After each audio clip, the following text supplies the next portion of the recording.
He saw past the baggy clothes and messy hair to something no one else had bothered to notice. Sometimes love finds you when you're trying your hardest not to be found, asterisk. If you're enjoying this story, please hit that like button and subscribe to the channel for more heartwarming tales that remind us love often comes when we least expect it. Olivia Morgan stared at her reflection in the bathroom mirror, barely recognizing the woman staring back. Her normally sleek brown hair was deliberately tangled and pulled into an unflattering, lopsided bun. The oversized flannel shirt hung from her shoulders like a tent, paired with baggy jeans that did nothing for her figure. She'd even applied her makeup poorly, with unblended foundation and smudged eyeliner. Perfect. Absolutely hideous.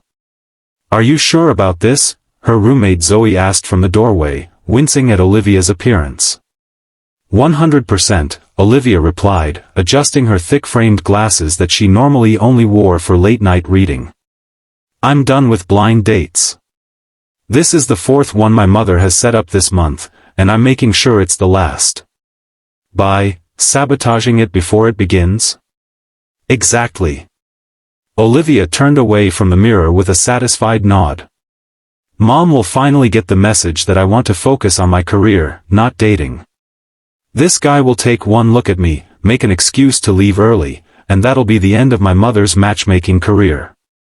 Zoe shook her head. "You know, you could just tell your mom to stop." "I've tried. For 3 years."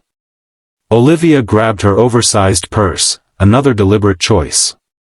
"She doesn't listen. But actions speak louder than words, right? I still think this is a terrible idea." "It's foolproof," Olivia insisted. "What kind of guy would be interested in someone who looks like they don't care about themselves at all?" Across town, Daniel Hayes was frantically searching for his daughter's favorite stuffed rabbit. "Emma! Where did you last see Mr. Flopsy?" he called, lifting couch cushions and peering under furniture. His 5-year-old daughter stood in the middle of the living room, lower lip trembling. "I don't remember, Daddy." Daniel ran a hand through his dark hair, glancing at his watch. He was already running late for this blind date his sister had insisted on setting up. The babysitter would arrive any minute, and Emma refused to go to bed without her beloved rabbit. The doorbell rang, and Daniel sighed in relief as he opened it to find Melissa, their regular babysitter. "Thank goodness you're here," he said, ushering her in. "We have a Mr. Flopsy emergency." Melissa laughed. "Again?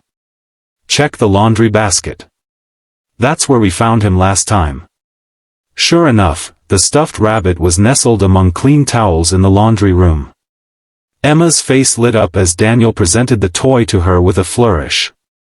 "Now, princess," he said, kneeling to her level, "be good for Melissa, okay? Daddy will be back before you know it." Emma wrapped her small arms around his neck. "Do you have to go?" The question pierced Daniel's heart as it did every time he had to leave her. Since losing her mother to cancer 2 years ago, Emma had developed separation anxiety that was only now beginning to improve. "Just for a little while," he promised. "And I'll come check on you as soon as I get home. Even if I'm sleeping.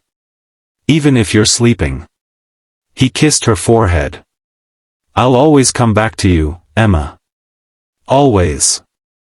As Daniel drove to the restaurant, he questioned his decision to go on this date at all. His sister meant well, but dating as a single father was complicated. Most women he'd met either weren't interested in a package deal or tried too hard with Emma, treating her like an obstacle to overcome rather than the precious person she was. He'd agreed to this blind date mostly to appease his sister, who worried about him being lonely. But his heart wasn't in it. How could he explain to a stranger that his life revolved around school drop-offs, princess tea parties, and bedtime stories? That the most important female in his life was a kindergartner who still needed him to check her closet for monsters? Daniel parked outside the restaurant, a casual Italian place his sister had chosen. He was already 15 minutes late. Great first impression. One date, he muttered to himself as he locked the car. Just get through one date, and Abby will leave you alone for a while. Olivia sat at a corner table, checking her watch for the third time. 20 minutes late. Maybe her plan was working before the date even began. Perhaps her mother's description of her daughter had been accurate enough that this Daniel person had spotted her through the window and fled. The thought brought a mixture of relief and an unexpected twinge of hurt. She pushed the latter aside. This was what she wanted, after all.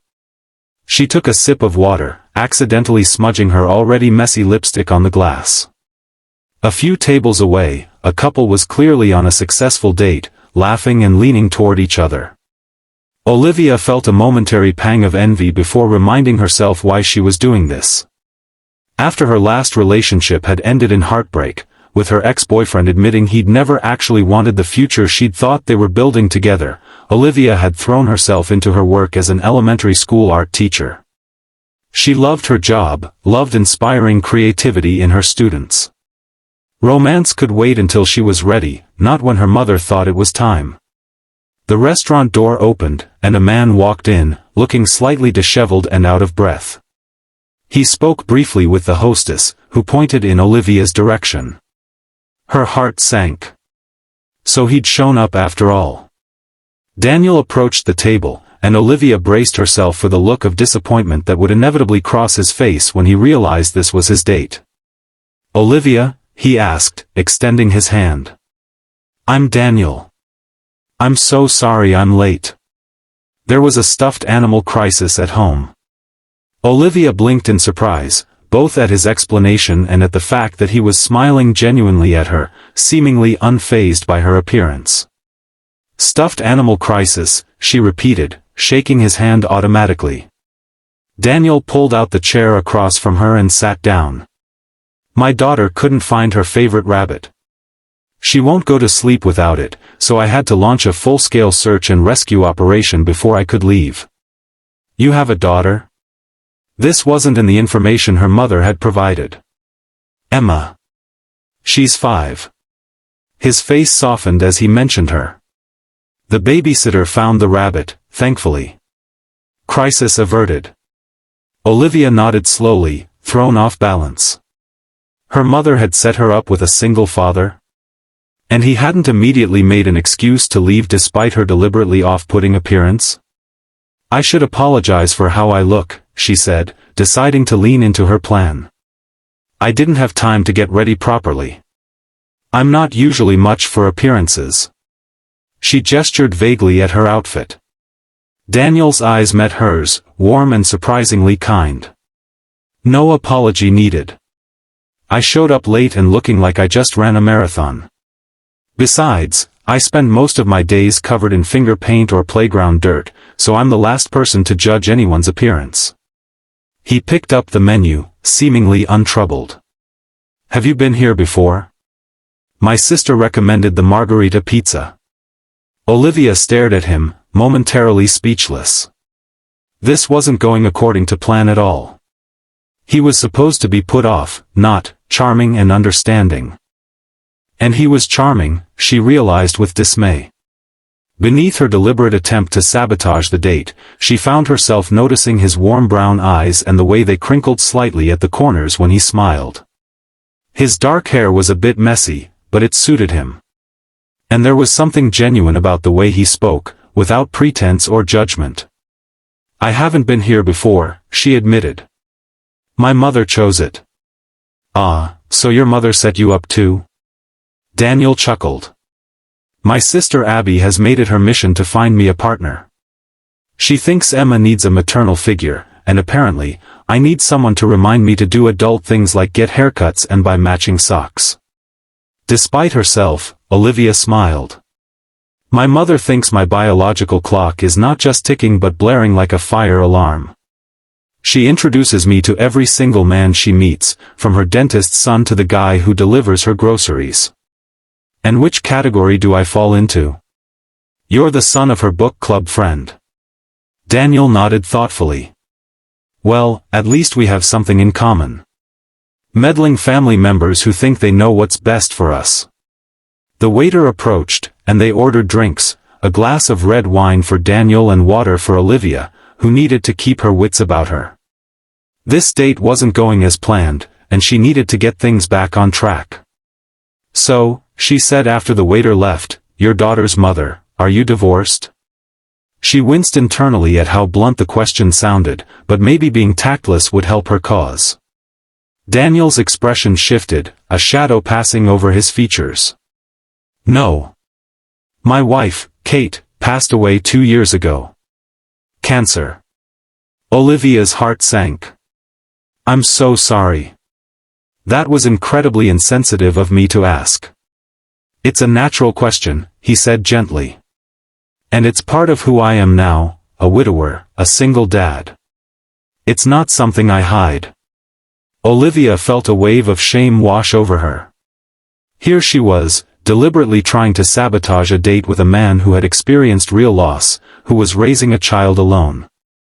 Her plans suddenly seemed childish and cruel.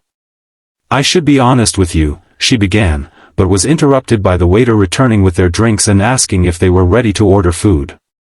Daniel glanced at Olivia. "Need more time?" She shook her head, quickly scanning the menu and ordering the first pasta dish she saw. Daniel ordered the margarita pizza, suggesting they could share both. When the waiter left, Daniel turned his attention back to Olivia.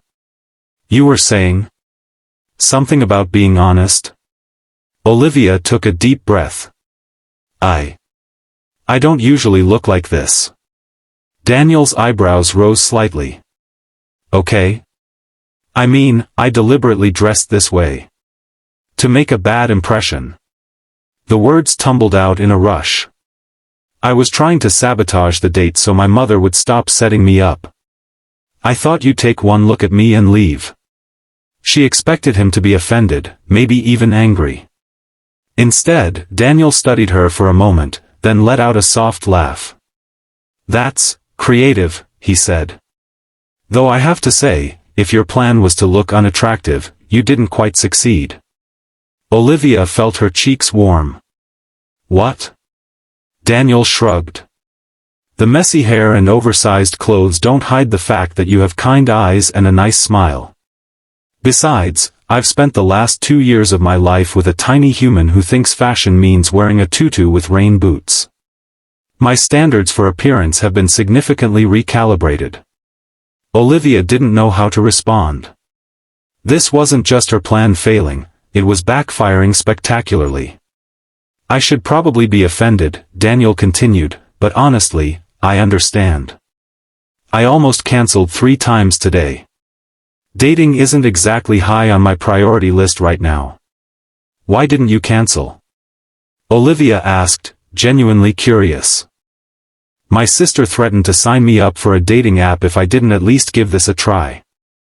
And I figured one dinner was easier than dealing with that nightmare." He took a sip of his wine. "What about you? If you were so determined to end this before it began, why go through with meeting me at all?" Olivia considered the question. "I thought this would be more effective than just not showing up. I wanted my mother to get the message once and for all." "And the message is?" "That I'm perfectly happy focusing on my career right now. I love teaching art to elementary school kids. It's fulfilling. I don't need a relationship to complete me." Daniel nodded thoughtfully. "Teaching, huh? What grade?" "I work with all grades at Westfield Elementary. I'm the art teacher." His eyes widened. "Westfield?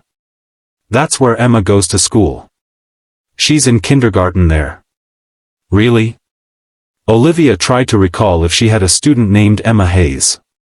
"I might have her in my class. I see all the kindergartners on Tuesdays. She talks about art class all the time. It's her favorite subject." Daniel smiled proudly. "Our refrigerator is covered with masterpieces. There's a particularly abstract piece featuring what I'm told is our family, though I appear to have blue hair and 6 fingers." Olivia laughed, a genuine laugh that surprised her. "That sounds about right for kindergarten art. They have such wonderful imaginations at that age. So we've established that you're not just my blind date, you're also my daughter's favorite teacher. Small world." The realization shifted something in Olivia. She taught this man's daughter, a little girl who had lost her mother. The child probably looked forward to art class as a place of creativity and expression. And here Olivia was, playing games with her father's feelings. I really am sorry about. She gestured to her appearance. This whole thing. It was immature. Don't worry about it, Daniel said easily. Though I am curious what the real Olivia looks like. Less like I was caught in a windstorm, for starters. She reached up self-consciously to touch her messy bun. Usually I put a bit more effort into coordinating my clothes, too. Well, I look forward to seeing you in your natural habitat at the next school function, Daniel said. Though I should warn you, I'll probably be the dad with glitter in his hair and a juice stain on his shirt. Their food arrived, steam rising from the pasta and the pizza smelling deliciously of fresh basil and tomatoes. As they began to eat, the conversation flowed more naturally. Daniel told stories about Emma's adventures in kindergarten, and Olivia shared anecdotes about teaching art to young children. They discovered a shared love of old movies and hiking in the nearby state park. By the time they finished their meal, Olivia had almost forgotten about her ridiculous plan. She found herself genuinely enjoying Daniel's company. He was thoughtful and funny, with a quiet strength that came from facing life's hardest challenges. When he spoke about his late wife, it was with love and respect, not bitterness. When he talked about his daughter, his whole face lit up. She sounds wonderful, Olivia said after Daniel described Emma's recent fascination with space. You're doing an amazing job with her. I'm trying, he said, a hint of vulnerability in his voice. Some days are harder than others. She asks about her mom, and I never know if I'm saying the right things. I want her to remember Kate, but I don't want her to be sad. I think just being there for her, answering her questions honestly, that's what matters, Olivia said. Children are resilient, especially when they feel secure in their parents' love. Daniel nodded, looking at her with appreciation. You get it. A lot of people don't. As they finished their dessert, a tiramisu they decided to share, Olivia realized with surprise that she didn't want the evening to end. Somewhere between her confession and their shared laughter, something had shifted. This wasn't just a blind date she was enduring, it was a connection she was enjoying. When the check came, Daniel insisted on paying. Consider it an apology for being late. Only if you'll let me make it up to you properly, Olivia found herself saying. Maybe we could meet again. When I'm not deliberately trying to look terrible. Daniel's smile was warm. I'd like that. Though for the record, even at your terrible best, you're pretty wonderful. Outside the restaurant, they stood awkwardly for a moment, neither quite ready to say goodbye. I should get back to Emma, Daniel said finally. I promised I'd check on her when I got home, even if she's asleep. Of course, Olivia nodded. She's lucky to have you. Can I call you? Maybe we could take Emma to the park this weekend? She'd be thrilled to see her art teacher outside of school. I'd love that, Olivia said, meaning it. As they exchanged phone numbers, their fingers brushed, and Olivia felt a small flutter in her chest. When Daniel leaned in to give her a quick hug goodbye, she caught the scent of his cologne mixed with something homey and comforting. Good night, Olivia, he said softly. Thanks for not running away when I showed up late. Thanks for not running away when you saw how I looked, she replied with a self-deprecating smile. I saw exactly what I needed to see, Daniel sighed. I saw exactly what I needed to see, Daniel said, his eyes meeting hers with genuine warmth. Someone real. Driving home, Olivia couldn't stop smiling. She'd gone to that restaurant determined to end her mother's matchmaking attempts forever. Instead, she might have accidentally found someone worth knowing better. When she arrived at her apartment, Zoe was waiting on the couch, clearly eager for details. Well? Her roommate demanded. Did your master plan work? Did he run screaming? Olivia dropped her oversized purse on the floor and collapsed into an armchair. Not exactly. What happened? He's a widower with a 5-year-old daughter who happens to be one of my students at Westfield. He showed up late because he was searching for her stuffed rabbit, apologized sincerely, and then proceeded to be charming, funny, and completely unfazed by my deliberate fashion disaster. Zoe's jaw dropped. You're kidding. I wish I were. Olivia kicked off her shoes. I ended up confessing my whole stupid plan, and he just laughed it off. We're going to the park this weekend with his daughter. So your plan to avoid a second date resulted in me asking him for a second date. Olivia shook her head in disbelief. The universe has a twisted sense of humor. Or maybe your mother has better taste than you gave her credit for, Zoe suggested with a smirk. Don't you dare tell her that, Olivia warned. I'll never hear the end of it. Daniel quietly opened Emma's bedroom door, the soft glow of her night light illuminating her sleeping form. Mr. Flopsy was clutched tightly in her arms, exactly where he belonged. Daniel gently brushed a strand of hair from his daughter's forehead, his heart full of the fierce, protective love that had defined his life since the moment she was born. Sweet dreams, princess, he whispered. In the living room, Melissa looked up from her textbook. How was the date? Daniel considered the question. Surprising, he finally said. In a good way. Really? Melissa raised her eyebrows. Your sister will be thrilled. She was convinced this one would be different. She's Emma's art teacher, actually, Daniel said, still processing the coincidence. The one Emma talks about all the time. Ms. Morgan? The one who helped Emma make that clay handprint for your birthday? Daniel nodded. That's her. Wow. Melissa gathered her things. Small world. After Melissa left, Daniel sat on the couch, thinking about the evening. He hadn't expected to enjoy himself. He certainly hadn't expected to meet someone who made him laugh, who understood his priorities without question, who saw his status as a single father as simply part of who he was rather than a complication. He thought about Olivia's confession, how she deliberately tried to sabotage the date, and found himself smiling. There was something refreshingly honest about her admission. And despite her best efforts to look unappealing, he'd been drawn to the intelligence in her eyes, the kindness in her smile, the way she listened when he talked about Emma. For the first time since losing Kate, Daniel felt a flicker of possibility. Not replacement, never that, but perhaps a new chapter. A different kind of happiness. He took out his phone and sent a quick text, Emma and I are looking forward to the park on Saturday. She'll be excited when I tell her who's joining us. Olivia's response came quickly, I can't wait. And I promise to dress appropriately this time. Smiling face with smiling eyes. Daniel smiled at his phone. I liked you just fine the way you were. Saturday morning dawned bright and clear, perfect weather for a park outing.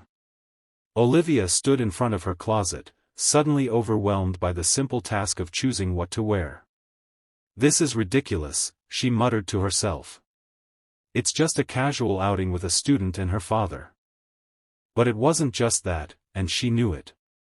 After spending the past few days texting with Daniel, sharing funny stories about their days, discussing books they'd both read, getting to know each other in the digital spaces between their busy lives, Olivia had to admit she was looking forward to seeing him again. She finally settled on jeans, a soft blue sweater, and comfortable shoes suitable for a playground.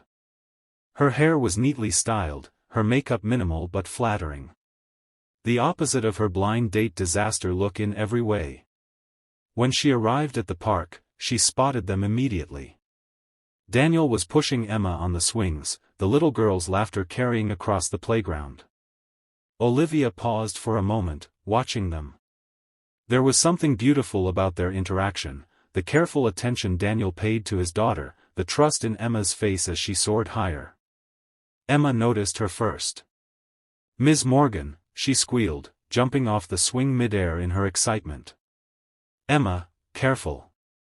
Daniel called, but the little girl had already landed safely and was running toward Olivia. "Hi, Emma," Olivia greeted her with a warm smile. "It's nice to see you outside of school. Daddy said you're his friend and that's why you're coming to the park with us," Emma said, looking up at her with curious eyes. "Are you Daddy's girlfriend?" Olivia felt her cheeks warm as Daniel approached, having heard his daughter's question. "Emma," he said gently, "Ms. Morgan is a new friend. Remember we talked about this? But you said she's pretty and nice," Emma persisted, "and those are girlfriend things." Daniel's face flushed. "I think that's enough questions for now, sweetheart. Why don't you show Ms. Morgan your favorite climbing structure?" Emma seemed satisfied with this diversion and grabbed Olivia's hand, tugging her toward the playground. "Come on. I can go all the way to the top by myself now." As Emma led the way, Daniel fell into step beside Olivia. "Sorry about that," he said quietly. "Kids have no filter." "It's fine," Olivia assured him, secretly pleased by Emma's revelation about what Daniel had said about her. "She's adorable." "She's something, all right," Daniel chuckled. "By the way, you look nice. Very different from our first meeting." "This is the real me," Olivia admitted. "No sabotage attempts today." "I'm glad to hear it." The day unfolded with a natural ease that surprised Olivia. They played on the playground with Emma, fed ducks at the pond, and shared a picnic lunch that Daniel had packed. Emma was bright and curious, asking Olivia endless questions about art and whether she could teach her to draw better horses. "Your horses are already excellent," Olivia assured her. "But we can always practice more in art class." "Daddy can't draw horses at all," Emma confided. "His look like potatoes with legs." Daniel laughed. "She's not wrong. Art was never my strong suit." "What is your strong suit?" Olivia asked, realizing she still didn't know what he did for a living. "I'm an architect," he replied. "I design buildings, not horses." "That's a kind of art too," Olivia pointed out. "I suppose it is. Though my medium is computer software and building codes rather than paint and clay." As Emma ran off to join some other children on the playground, Daniel and Olivia sat on a bench watching her. "She's adjusted well," Olivia observed. "After losing her mother, I mean." Daniel nodded slowly. "Some days are harder than others. Birthdays, holidays, times when the absence is felt more strongly. But kids are resilient, like you said. And we talk about Kate often, look at pictures. I don't want Emma to forget her." "That's important," Olivia said softly. "Keeping her memory alive." "What about you?" Daniel asked, turning to face her more directly. "You know all about my life situation, but I still don't know why you're really avoiding relationships. Is it just about focusing on your career, or is there more to it?" Olivia hesitated, then decided on honesty. "My last serious relationship ended badly. He led me to believe we wanted the same things, marriage, family, the whole package. Then after 3 years together, he suddenly announced he never actually wanted those things and had just been telling me what I wanted to hear." "That's rough," Daniel said sympathetically. "It made me question my judgment," Olivia admitted. "And it made me wary of jumping into another relationship. My work with the kids gives me purpose and joy. It felt safer to focus on that." "I understand that," Daniel said. "After Kate died, the thought of opening myself up to that kind of potential loss again was terrifying. Still is, sometimes." Their eyes met, a moment of shared vulnerability passing between them. "Daddy. Ms. Morgan. Watch me." Emma called from the top of the slide. They both turned to wave and watch as Emma slid down, her face alight with the simple joy of childhood. "She likes you," Daniel said quietly. "She doesn't warm up to people that quickly usually." "I like her too," Olivia replied. "She's special." The afternoon passed too quickly, and soon it was time to head home for Emma's nap. As they walked to the parking lot, Emma between them holding both their hands and occasionally swinging, Olivia felt a contentment she hadn't experienced in a long time. "Can Ms. Morgan come over for dinner sometime?" Emma asked as they reached their cars. Daniel glanced at Olivia. "That's a good question. What do you think, Olivia? Would you like to come over for dinner sometime?" Olivia smiled. "I'd love to." Over the following weeks, one dinner turned into many shared moments. Movie nights with Emma, where they watched animated films and ate popcorn. Coffee dates while Emma was at a friend's house. Long conversations that stretched into the evening after Emma had gone to bed. Olivia met Daniel's sister Abby, who took one look at them together and declared, "I told you so," much to Daniel's embarrassment and Olivia's amusement. Olivia introduced Daniel to her mother, who managed to restrain herself from planning their wedding on the spot, though her knowing smile said it all. They took things slowly, both aware of the stakes. Emma was always at the center of their considerations, her well-being, her comfort with their growing relationship, her need for stability and security. 3 months after their disastrous-turned-wonderful blind date, Daniel invited Olivia over for a special dinner after Emma was asleep. "What's the occasion?" Olivia asked as he poured wine into her glass.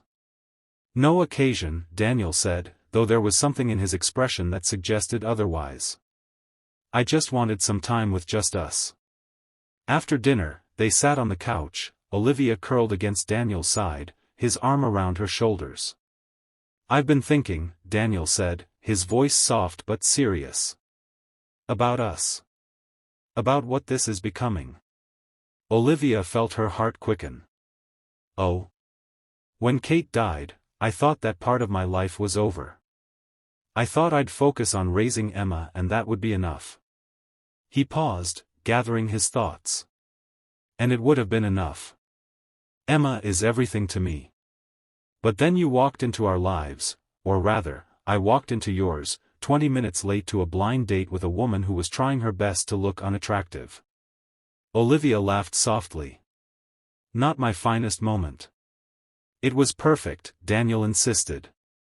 "Because it showed me who you really are, someone honest, someone who isn't afraid to admit when they've made a mistake, someone real." He shifted to face her more directly. "I'm not rushing this. I know we both have reasons to be cautious. But I want you to know that I'm falling in love with you, Olivia. And it scares me and thrills me in equal measure." Olivia felt tears prick at her eyes. "I'm falling in love with you too," she whispered. "Both of you, actually. You and Emma." Daniel's smile was radiant as he leaned in to kiss her, a kiss full of promise and possibility. 1 year later, Olivia stood in front of a different mirror, in a different bathroom, getting ready for a very different kind of date. Her hair was styled elegantly, her dress simple but beautiful. This time, she wanted to look her best. A knock at the door was followed by Emma's voice. "Livia, are you ready? Daddy says it's time to go." "Almost ready, sweetheart," Olivia called back. The door opened, and Emma peeked in, resplendent in her flower girl dress, a crown of daisies on her head. "You look like a princess," she declared. "So do you," Olivia replied, bending down to Emma's level. "Are you excited?" Emma nodded enthusiastically.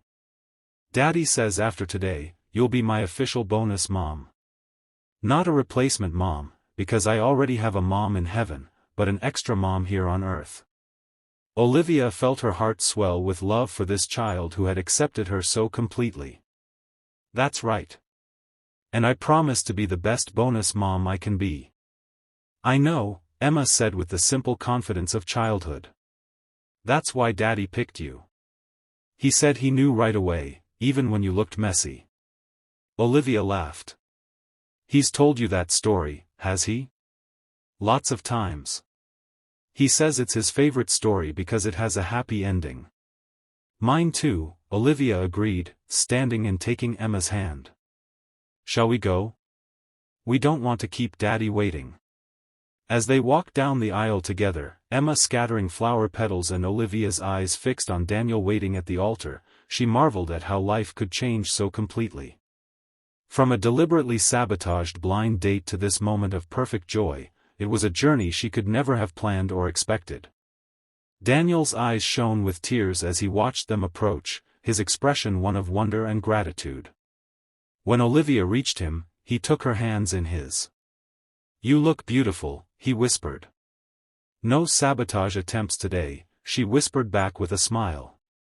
"I fell for you at first sight," Daniel said softly. "Even in that ridiculous outfit. Maybe because of it. Because I saw the real you underneath." As they exchanged their vows, with Emma standing proudly beside them, Olivia reflected on the lesson she'd learned, that sometimes love finds you when you're trying your hardest not to be found. That sometimes the person who sees you at your worst is the one who will love you at your best. And that sometimes, the most beautiful love stories begin with a deliberately ugly blind date. If you enjoyed this story of unexpected love and second chances, please hit that like button and subscribe to the channel for more heartwarming tales that remind us that love often comes when we least expect it. Sometimes the most beautiful beginnings start with imperfect first impressions, and the people who see past our defenses are the ones worth keeping in our lives. Thank you for watching, and remember, true love sees beyond appearances to the heart that lies beneath.